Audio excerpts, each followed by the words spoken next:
नमस्कार. स्वागत आहे तुमचं आपल्या मम्मीज कोल्हापुरी किचनमध्ये. फ्रीज हा आपल्या किचनचा अविभाज्य घटक आहे. फ्रीजमुळे भरपूर आपल्याला गोष्टी सोप्या होतात.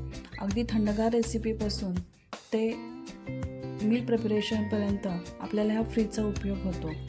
पण जर या फ्रीजची आपण काळजी व्यवस्थित नाही घेतली तर आपल्याला ह्या फ्रीजचा उपयोगच व्यवस्थित होणार नाही. फ्रीजची स्वच्छता आणि व्यवस्थित फ्रीज ऑर्गनाईज करणं खूप महत्त्वाचं आहे. म्हणजे आपल्याला वस्तू पण पटपट सापडतील आणि आपला वेळही वाचेल. जर या पद्धतीने आपण फ्रीज अस्ताव्यस्त ठेवला आणि वस्तू कशाही ठेवल्या तर आपल्याला फ्रीजमध्ये व्यवस्थित जागा मिळणार नाही व फ्रीजचं बिलही वाढेल.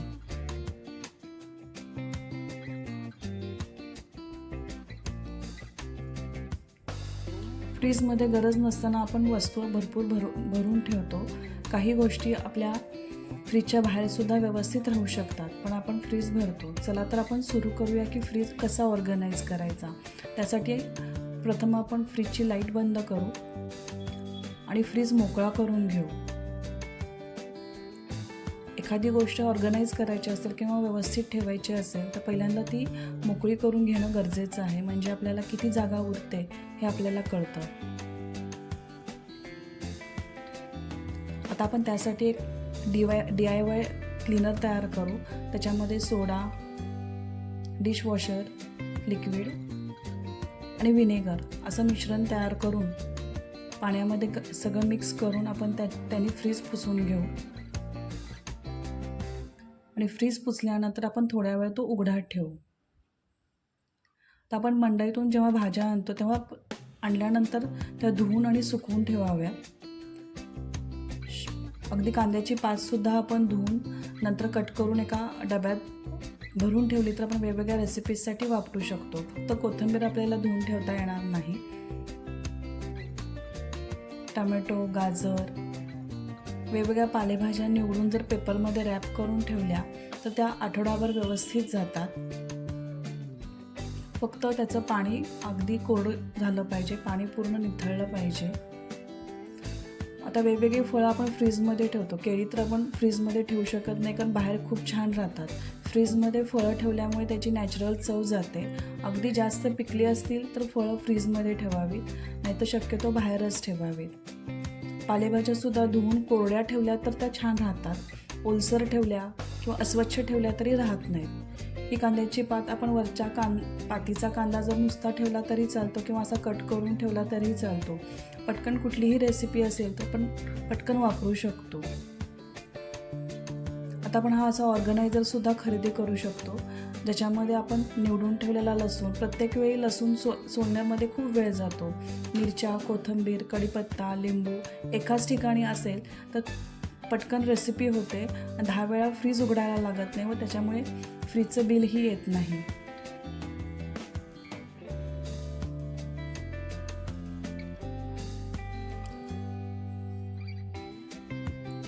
आता आपण फ्रीज मी कसा लावला ते बघूया. डीप फ्रीजमध्ये मी साय साठवून ठेवते व एक्स्ट्राचे ड्रायफ्रूट असतात ते फ्रीजमध्ये ठेवते. काही वेळा आपण रेडी टू ईट आणतो ते सुद्धा मी आत डीप फ्रीजलाच ठेवते. रोज लागणारे मसाले असतात ते मी बाहेरच ठेवते आणि जे कधीतरी लागतात ते मसाले आत ठेवते. आता वरच्या डीप फ्रीजरच्या खाली थंडावा जास्त असतो म्हणून तिथे मी डेअरी प्रोडक्ट ठेवते. अंडीही या पद्धतीने अंड्याच्या बॉक्समध्ये ठेवते. कणिक, दूध त्याच्या खाली ठेवते. शक्यतो मी लायनर वापरत नाही. लायनर वापरल्यामुळे फ्रीजला लाईट कमी दिसतो, उजेड कमी दिसतो.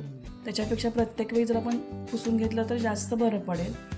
तसंच उरलेलं अन्न ठेवण्यासाठी मी ग्लासचे कंटेनर वापरते. म्हणजे आपल्याला ते मायक्रोवेव्ह सेफ असल्यामुळे पटकन गरम करता येतं. एक्स्ट्राची कोथिंबीर वगैरे एका डब्यात भरून ठेवते.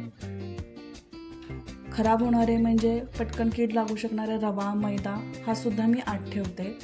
जादाचे गरम मसालेसुद्धा मी फ्रीजमध्ये ठेवते.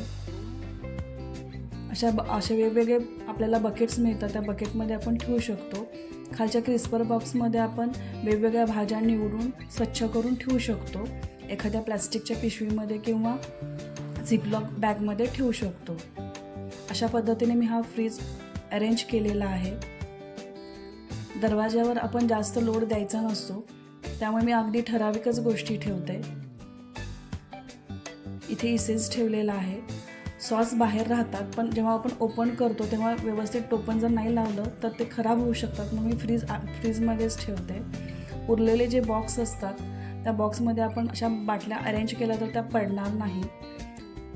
पाण्याच्या खूप बॉटल्स ठेवू नये. क्रश वगैरे फ्रीजमध्ये मी ठेवते, पण एक्सपायरी डेट सतत आपण चेक करावी.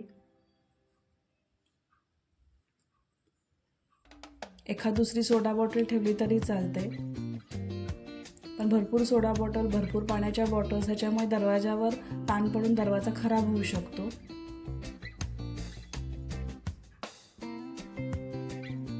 अशा पद्धतीने मी हा फ्रीज ऑर्गनाईज केलेला आहे. तुम्ही कसा ऑर्गनाईज करता मला कमेंटमध्ये नक्की कळवा. जर तुम्हाला हा व्हिडिओ उपयोगी वाटला असेल तर लाईक करा, शेअर करा आणि माझ्या चॅनलला सबस्क्राईब करायला विसरू नका. परत भेटूया अशाच नवीन व्हिडिओज आहेत. तोपर्यंत